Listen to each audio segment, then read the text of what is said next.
In his room, he seems to be sleeping soundly in bed, but in reality, he is stuck in a very strange dream. Suddenly, his eyes opened wide, as if he sees something he cannot believe. It pulls us into a vision where two huge ghost-like creatures loom directly above him. And then, suddenly the creatures spoke, and as if whispering in unison, told him that the power that unites them is actually the power of a demon. They sternly warn him, the more he uses this power, the more his body surrenders to darkness. Eventually, he will simply turn into a monster who will have to bury his humanity forever. The monsters loomed over him one last time as if asking Soldal Ranger, what will he do next? The spiritual beasts do not let go of his soul, they constantly pressure him, saying it does not matter whether he becomes a demon or loses his humanity. But Soul is not confused at all, he calmly says that his fate was decided long ago. Standing proudly between two giants, he shouts that his only goal is to protect his evil sister. And he reaches out to the spirits and sharply commands them, be silent and follow me. The beasts, as if sensing his determination, accepted it and shouted, this is the true power of the god-demon style. Meanwhile, in the real world, Frey appears near the Ranger family's estate, carrying equipment. He simply bursts through the front door and shouts for someone to tell her where Sold is hiding. Baba and the house guards suddenly freeze, desperately trying to stop her and shout, what do you want? Frey indifferently says that she is just a friend and insists on being taken to his room, although Baba warns that he still needs to rest. She doesn't listen anyway, she kicks down the bedroom door and loudly shouts that he is still sleeping. Finally, Sold gets up and moves. Standing by the window, he stretches out his hand and checks his strength. Victory for. Suddenly, Frey bursts in with a wide, shining smile, winking and saying that she sees he has finally woken up, while Baba just stands there completely stunned. Sold smiles warmly at her and says that he literally just opened his eyes. She steps forward and extends a long roll wrapped in cloth, sincerely saying that she has fulfilled what she promised him. Frey beams with pride, smiles, and tells him that she did it only for him. Sold is wildly happy, repeating, this sword was made only for me. It turned out to be an incredible weapon. Frey calls it Sold's sword, also known as the Shining Blade or the Magic Sword of Light. The soldier picked him up, completely stunned, asked if she was really serious about this name, and then noticed how light and beautiful it was. Frey, confidently crossing his arms, says that the Shining Blade will definitely respond to his style of magical fencing, but the soldier understands that in the game, this is actually the legendary final weapon given only at the very end, so it is undoubtedly the most powerful sword in the world. Frey warns Soul, be careful with the new weapon, it momentarily throws him off balance. She admits, although she forged the sword herself, she honestly does not know where its power ends. Frey is a little worried and says she hopes the blade will not react too strongly to his magic and will not become a threat to him. Soul just stands with the sword in his hands and tells her not to worry because he knows he can handle it. He begins to think about the future, imagining giant monsters and dragons he will have to face, knowing that this new magical lightsaber simply cuts through everything that tries to stop him. Seeing his confidence, Frey could not help but throw him a quiet, proud look, but then he tells him to leave, and at that very moment a scream sounded from outside. A monster appeared in the city and everything instantly went awry. The thing disappeared instantly, and from the neighboring houses, plumes of smoke and tongues of flame were already bursting out. A crowd of monsters burst into the streets, people screamed in panic and scattered, hiding wherever they could. Zweig shouts that they are really in trouble, the odds are completely against them, but the knight nearby says, focus and hold your position. Siluria steps forward and loudly exclaims that everything is fine, she will protect Tilty, and Tilty can only watch and call her name. One of the bandits in a mask rushed forward shouting, die for Lord Valga, and suddenly a huge head of energy falls from the sky, stunning everyone on the battlefield. Siluria raised her head and opened her eyes wide, seeing the scale of the attack. She realized in horror, she definitely knows what it is. The fiery strike of the black dragon crashed into the ground with fierce force, simply destroying everything around. The explosion tears a huge smoking crater in the center of the street and scatters the bandits in all directions. Siluria could not contain her joy and exclaimed with delight, seeing who stood before her. Tilty loudly calls Solda, and Siluria cheerfully encourages her older brother. Finally he appears, ready for battle. Dusha just stands with those dark marks on his face, confidently smiling as if he has already won. The bandits lose patience and start shouting at the boy for ruining their plans. But Sol doesn't even flinch. He simply raises the blade high and commands the spirit in the blade to respond. And he releases a huge icy wolf blast that tears frost energy across the entire area. Sold rushes like a blurred silhouette, cutting right through the center of the enemy squad and knocking down everyone in his path. Hartman's knights screamed wildly with joy, and Siluria dashed forward with a huge smile on her face. When the ice crystals settle, she rushes straight into his arms and hugs him tightly, while he stands there with the sword. Siluria cried with happiness that he was okay, and Sol smiled gently and apologized for making everyone worry, especially Tilty. The rest of the group gathered around him, and Zweig and Ani joyfully shouted how glad they were that he finally woke up and was back in the fight. Sold looked at his friends and with relief in his voice, said he just felt relieved Celuria and everyone else were safe. Zweig said those final moves were crazy, and Audru was even more shocked that the sword didn't even break after such force. Frey looks at the aftermath with a calm smile and says, "Finally, it's all over." He nods as if agreeing, says he sees everything, and Celuria looks at both of them with a radiant smile. The sword itself is incredible. It withstands the icy breath of the ice wolf and the flame of the black dragon without breaking, that's why. Soldier raises the blade upwards so that everyone can see, and explains that this weapon is made specifically for the Magan style. He stands proudly upright and tells the knights that this sword is one of a kind in the whole world. Celuria was jumping for joy, telling Frey that she really made the best sword just as she promised. Frey insists that it's not just about the sword. She tells Sold that his own techniques have also become much stronger, and Sold agrees that the sword is very reliable. But everything changes instantly when a worried expression appears on Light's face. He wonders why Imagine appeared here at all.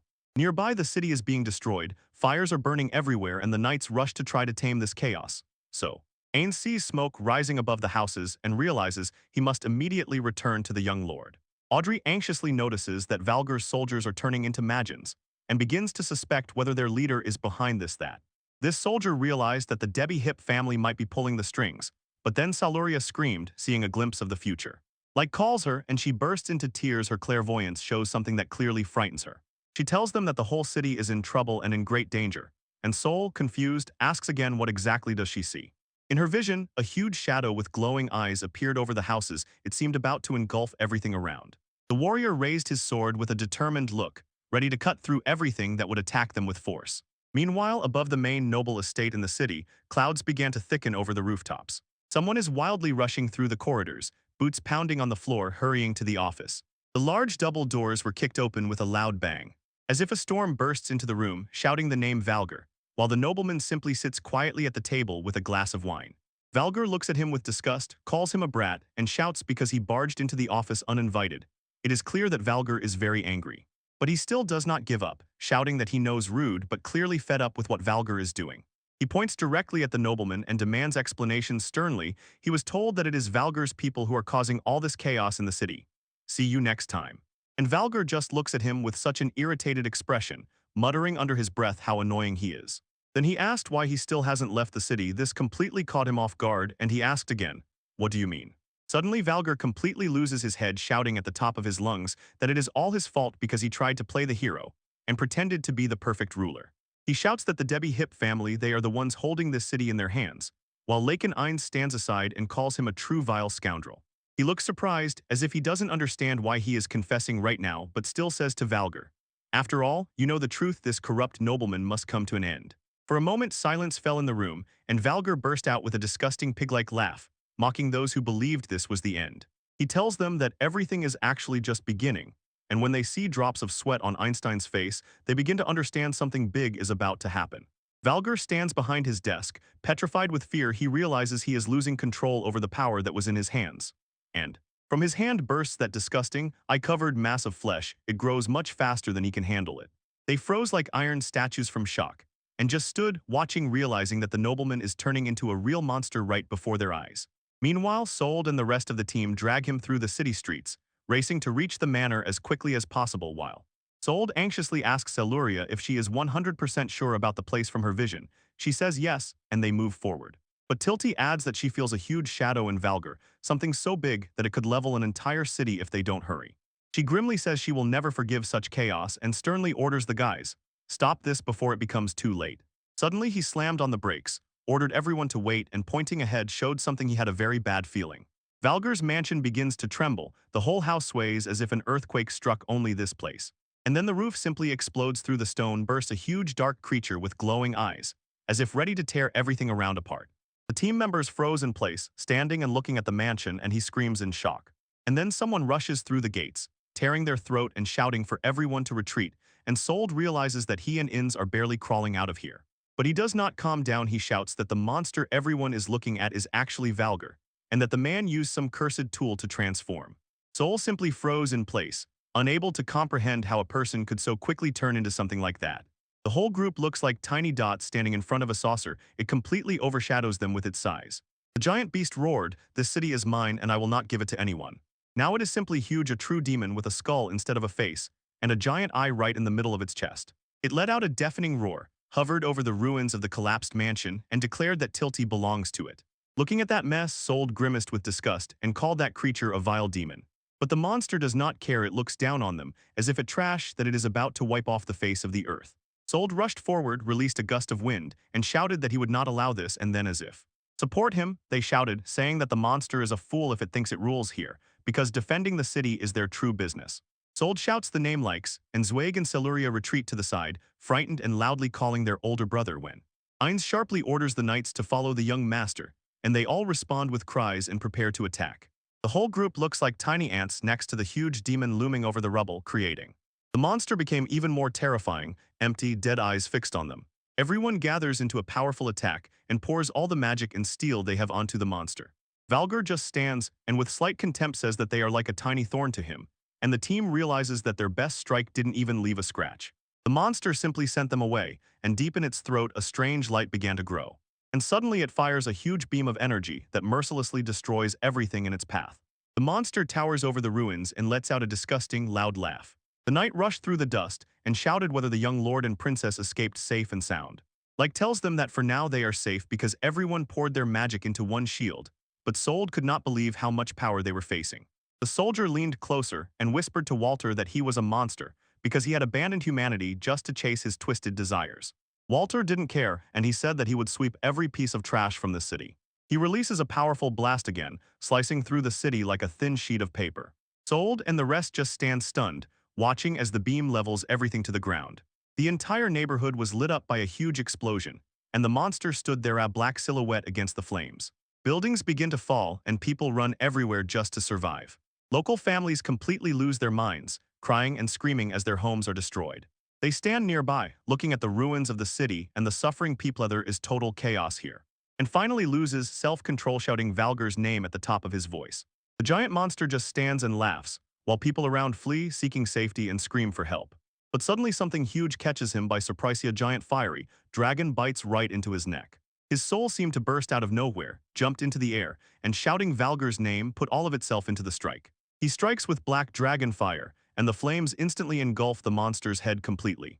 The blow was so powerful that the monster's head snapped back sharply, and Sold landed perfectly on the neighboring roof. Sold in shock shout, Celuria howls, calling her older brother. Everyone watches as the fight ignites. Sold froze in position and whispered, "How do you like that?" But already looked back to see if he had really done enough damage. It turns out the monster is not dead yet. Thick black blood starts to ooze from its neck, and it just stands there. The beast let out a huge, terrible roar that shook the entire area. It is completely out of control, and he was trading watches on the roof, and the monster's neck was healing right before his eyes. And he says he finally sees what is happening and seems to have figured out this creature that. And he understood, before him is a dark giant, a creature that regenerates after any damage. Sold's heart sank. He remembered that this creature is actually the final boss, controlled by the villain at the very end of the game, but you can't believe it appeared right here in such a place. He is torn by thoughts whether Tilty's rescue changed everything, and feels that the fate of this world is changing much faster than he expected, leaving. This puts him in a difficult position. In the game, the hero won thanks to holy power, but Sold knows that now he has nothing like that. He thinks of using Tilty's dark power to destroy the monster, just like when he fought Dogra. But he instantly stops. He knows this power is too dangerous to play with because if this darkness becomes even stronger than it is now, it could be the end for her. Sold was horrified that this would only push Tilty even faster toward her fate to become the villainess he is trying to save her from. Sold stands on the roof trying to keep himself together. He tells himself that he must fight this fate at any cost and begins looking around, repeating that his sword is somewhere here. But from the cliff, it is clear that the city has already turned into a complete disaster zone. A dark giant is simply walking through walls and crushing buildings, while the mysterious leader stands at the edge watching it happen. The man in the mask looked at the chaos and, turning to Mr. Valgar, joyfully called it a miracle, saying that his insane desire to control everything has finally attracted a huge demonic power. With a grim look, he says, the real experiment is just beginning. He looked down at the people cowering in the streets and shouted to Tilty, calling her the priestess of darkness, loudly asking how she intends to resist this power. Tilty just stands amid the ruins, terribly frightened and in tears, watching her world collapse. Next to her, Celuria can no longer hold back. She sobs, clinging to him, and he seems about to break, seeing his city destroyed. Even the knights shout and try to fight back, but this huge scale of attack is clearly beyond their power, which Everything gets even worse when the monster releases a powerful explosion and levels the surrounding buildings. Parents grab their children and flee in panic. People fall everywhere. Tilty begs for this nightmare to end, her eyes wide open and full of tears, but only sinister laughter echoes back through the chaos. Tilty stands trembling, and dark energy rises around her. She says she can't endure this anymore and won't forgive them for what is happening. Tilty goes mad, lets out a scream, and a dark spot appears right on her forehead. A giant monster of wood and shadows grows from the ground, and Tilty stands right on its head. She screams again that she won't forgive them. He found himself on the ground, completely silent and stunned. Nearby stands frightened Celuria and asks, "What is this huge thing anyway?" The giant with a semi-body looms over the city ruins, as if torn from a nightmare. He was trading watches from the roof while the wooden giant faced the monster of bones. He understands what he sees and can. I can't believe how much dark power is now bursting out of Tilty. She is much stronger than he thought. But the bone giant does not retreat. He stands his ground, right in the center of this scene. Tilty, perched on the giant's head, stretches her hand forward and calls the darkness, and then from. Tears still ran down her face and she shouted at the monster, "Come on, attack." The dark giant delivers a powerful blow. His massive fist hits the bone giant's face directly, and the bony giant lets out a loud, painful scream as the force of the blow begins to break him. Tilty stands on the head of her summoner, looking down at the ruins while the giant looms over everything.